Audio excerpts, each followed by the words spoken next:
There is something beneath Skinwalker Ranch that the show has been circling for years without ever fully reaching. Not the electromagnetic anomalies recorded above the surface. Not the UAP sightings documented by the instrumentation that Travis Taylor and Erik Bard positioned across the property across multiple seasons of investigation. Something physical, something structural, something that exists in the ground beneath that 512 acres of northeastern Utah desert, and that the people who have been closest to the investigation have been the most careful about discussing in any public forum since its existence was first confirmed. There is a tunnel beneath Skinwalker Ranch. Its existence has been known to the people closest to the property for longer than the Secret of Skinwalker Ranch has been on the air, and what is inside it has been hidden from the public record with a consistency and a deliberateness that the show's most significant anomalies have never quite been managed with. That management ends now. Before we go any further, subscribe and turn your notifications on. What comes next is the part of the Skinwalker Ranch story that the History Channel was never going to tell you. The Secret of Skinwalker Ranch has never been a show about UAP sightings and electromagnetic readings. Those things are real, and they are documented, and they matter, but they have always been the surface of what the investigation at Skinwalker Ranch is actually about. The people who have followed the show carefully across multiple seasons have understood, without being able to fully articulate it, that every drill and every sensor and every subsurface survey the scientific team has conducted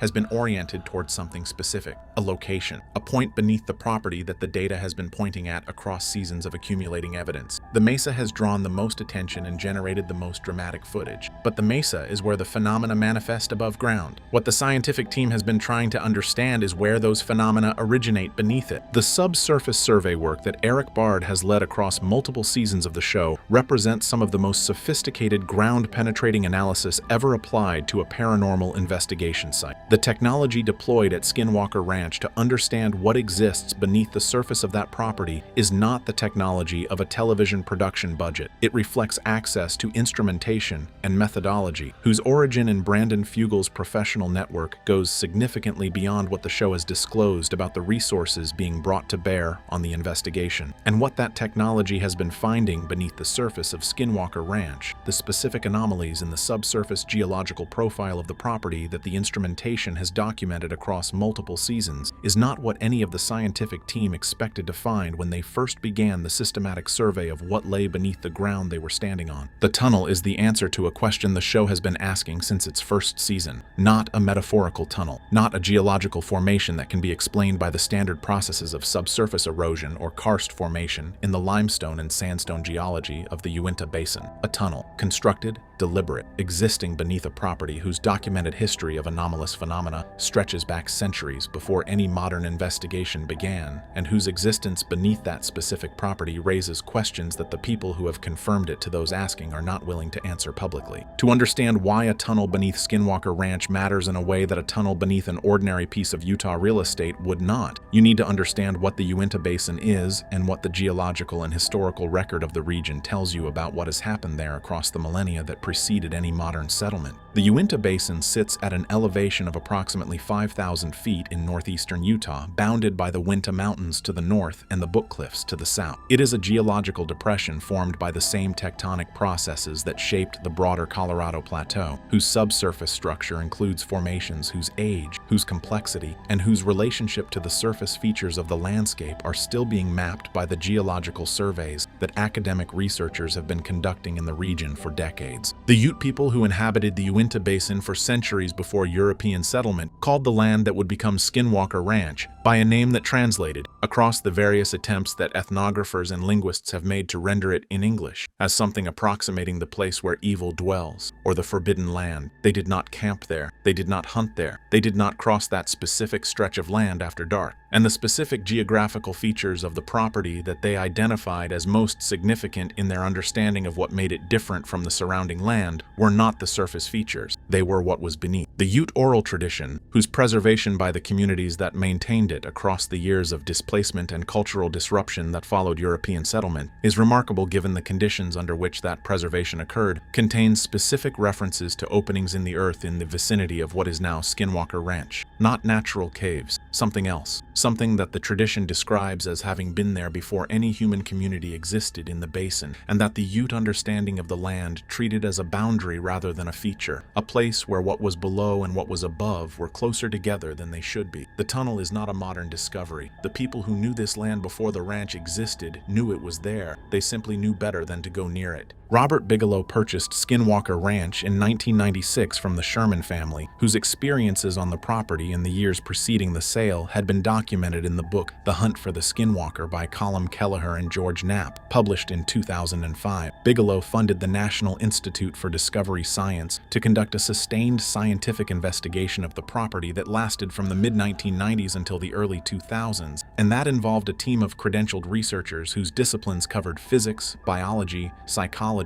and a range of other scientific fields relevant to the phenomena being documented. The NIDS investigation produced data whose full scope has never been publicly disclosed. What has been publicly acknowledged is that the investigation documented UAP activity, cattle mutilations, poltergeist phenomena, and a range of other anomalous events with a consistency and a specificity that the scientific team found impossible to dismiss. What has not been publicly acknowledged is what the NIDS ground survey work found beneath the surface of the property during the years of investigation. People with knowledge of the NIDS investigation, who have been willing to discuss it in general terms, have described a subsurface survey program that was conducted with more sophistication and more resources than the public record of the investigation suggests. And what that survey program found in the subsurface geological profile of the Skinwalker Ranch property was an anomaly whose character was sufficiently unusual that it became a focus of the investigation in ways that the published accounts of the NIDS work have never addressed directly. The anomaly was not geological in origin. The instruments that identified it confirmed that. It was structural, and its location beneath the property was consistent with the specific area that the Ute oral tradition had identified as the boundary place, the place where what was below and what was above were closer together than they should be. Bigelow's team did not excavate. They documented the anomaly's existence, confirmed its structural rather than geological character, and made the decision that the information belonged in the restricted files rather than the public record of the investigation. When Bigelow sold the ranch to Brandon Fugal in 2016, that information transferred with it. Brandon Fugal has spoken publicly about his decision to purchase Skinwalker Ranch in terms that emphasize the scientific significance of the property and the opportunity that ownership represented to conduct a serious and sustained investigation of phenomena that the scientific community had largely refused to engage with. What he has not spoken publicly about is the specific information that his due diligence process in the acquisition of the property revealed about what the NIDS investigation had found and documented during its years at the ranch. The acquisition of a property of this kind is not a casual transaction. The scientific and investigative history of Skinwalker Ranch is part of what makes it the specific asset that it is, and any serious due diligence process conducted by a sophisticated purchaser would have included a review of that history in sufficient depth to understand what it contained. Brandon Fugal conducted serious due diligence. The people who were involved in or adjacent to the acquisition process have described a review of the NIDS documentation that was thorough enough to give Fugal a clear understanding of what the investigation had found and what it had not disclosed publicly. He knew about the subsurface anomaly, he knew about its structural rather than geological character, and he knew about the specific location on the property beneath which the NIDS survey had confirmed its presence. That knowledge shaped the investigation that the Secret of Skinwalker Ranch has documented from its first season. The drilling program that the show has depicted as a process of scientific discovery, Erik Bard and Travis Taylor working systematically toward an understanding of what lies beneath the property, is not the discovery process it has been presented as. It is the confirmation process. The investigation has known where to look since before the first camera arrived on the property. The show has documented the approach to a destination that the people conducting the investigation understood in general terms before any episode was filmed. And the tunnel at that destination is what the approach has always been moving toward. Erik Bard's role on the Secret of Skinwalker Ranch has been defined publicly by his expertise in data systems and sensor technology, and by the specific capability he brought to the investigation's instrumentation program. What the show has documented of his work represents a portion of what his instrumentation has actually captured. The data systems that Bard deployed across the property over multiple seasons of investigation were not designed simply to capture the surface-level anomalies that the show's episode format has organized around. They were designed to build a comprehensive picture of the subsurface profile of the property, whose resolution and whose depth would allow the investigation to understand what existed beneath the ground at the specific locations where the surface phenomena were most consistently concentrated. That data builds a picture of the subsurface structure of Skinwalker Ranch that the show has never presented in its full complexity. The anomaly that Bigelow's team identified in the 1990s appears in Bard's data as clearly as it appeared in the NIDS survey, with the additional resolution that 2 decades of improvement in ground-penetrating sensor technology provides. And in Bard's data, the anomaly is not simply a structural irregularity in the subsurface geology. It is a passage. The dimensional profile of what the instrumentation has mapped beneath the property is consistent with a passage of sufficient scale that the people who have reviewed the data in the context of the property's history have described it in terms that the standard vocabulary of geological survey does not accommodate. It goes down, it goes horizontal, and it goes in a direction that the surface features of the property would not predict, based on any conventional geological explanation for why a passage of that kind would exist in that location beneath that terrain. The data is real, the passage is real, and what Bard's instrumentation has captured in terms of the specific anomalous readings associated with the passage's location is the part of his data set that the show has never aired and that the people who have reviewed it have been most reluctant to discuss. The decision to physically investigate the tunnel, to send people and equipment into the passage that the subsurface data had been mapping for multiple seasons, was not made lightly and was not made quickly. The people closest to the investigation have described a period of internal discussion about the decision that reflects a genuine awareness of the specific risks involved in entering a subsurface passage at a location whose documented history of extreme anomalous phenomena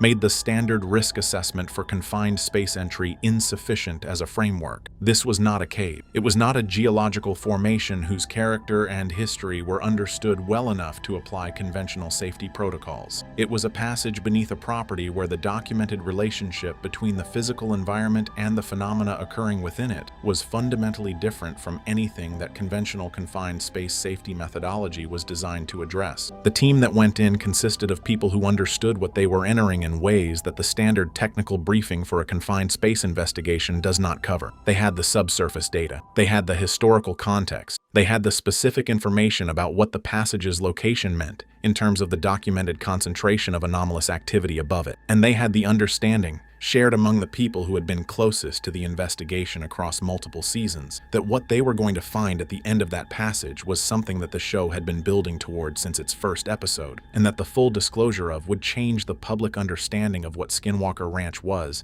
and what was happening there in ways that nobody in the production was certain the existing framework of paranormal television could contain. They went in on a night whose specific date the people discussing this have declined to specify. The passage descended at an angle that required the team to move slowly and carefully with the lighting equipment they had brought. The air inside the passage was different from the air above ground in ways that the team's environmental monitoring equipment documented, and that the people who experienced it have described in terms that go beyond the standard variables of temperature and humidity that confined space entry monitoring is designed to capture. It felt different. The specific quality of what the air inside the passage felt like to the people breathing it is something that every account of the investigation consistently describes, and that none of those accounts has been willing to elaborate on beyond saying that the difference was immediately perceptible and that it intensified the further into the passage the team moved. What the team found at the end of the passage beneath Skinwalker Ranch is not something that the people discussing this have been willing to describe in complete terms. What they have been willing to describe are the dimensions of what was found in the sense of the scale and character of what the passage opened into, rather than the specific content of what was present there. The passage did not end at a wall or a geological formation. It opened into something larger, a space whose dimensions the team's measurement equipment documented, and whose character the team's environmental monitoring captured in data that the people who have reviewed it have described consistently as unlike anything the instrumentation was designed to encounter. The space at the end of the passage was not natural. Every account of what the team found is consistent on this point. Not a cave, not a geological void, something whose specific character, the regularity of certain features, the specific quality of the surfaces, the relationship between the passage and the space it opened into, was inconsistent with any natural process of subsurface formation that the geological context of the Uinta Basin could account for. What was in the space, beyond its physical character, is the part of the account that the people discussing it have been most careful about. What has been described, in the careful language of people who understand that what they are saying will be received received with skepticism and who are choosing their words accordingly, is evidence of presence, not recent presence, not the presence of any person or animal that could be accounted for by the property's history of human occupation. Something older, something whose relationship to the surface phenomena that the show has documented across multiple seasons is the question that the people who found it are still trying to understand. The decision to keep the tunnel and what was found inside it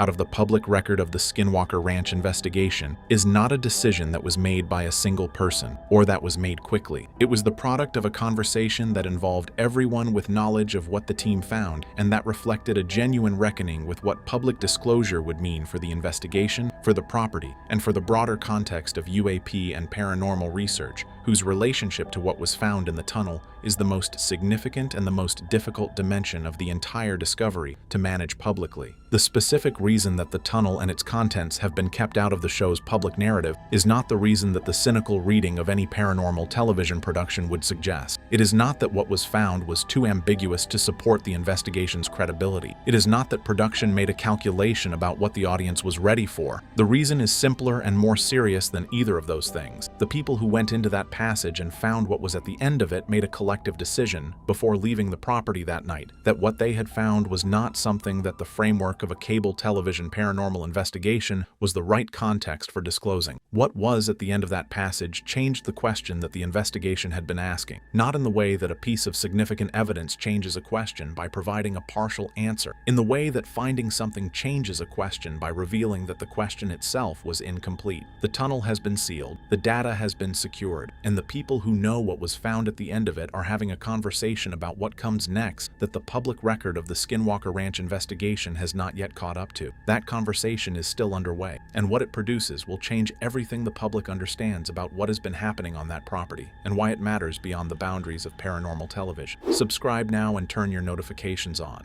This story is not finished. The specific quality of the silence that has surrounded the tunnel since the investigation team returned from it is the most significant indicator available about what was found there. The Secret of Skinwalker Ranch has never been a show that managed its anomalies quietly.